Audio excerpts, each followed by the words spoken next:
والسماء ذات البروج واليوم الموعود وشاهد ومشهود قتل أصحاب الأخدود النار ذات الوقود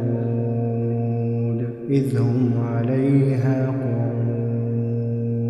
وهم على ما يفعلون بالمؤمنين شهود وما نقموا منهم إلا أن يؤمنوا بالله العزيز الحميد الذي له ملك السماوات والأرض والله على كل شيء شهيد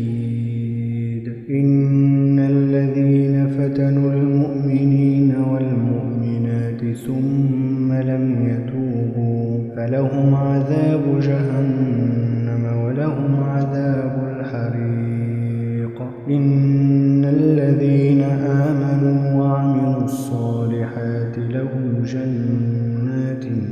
تجري من تحتها الأنهار ذلك الفوز الكبير إن بطش ربك لشديد إنه هو يبدئ ويعيد وهو الغفور الودود ذو العرش المجيد فعال لما يريد هل أتاك حديث الجنود فرعون وثمود بل الذين كفروا في تكذيب والله من ورائهم محيط بل هو قرآن مجيد في لوح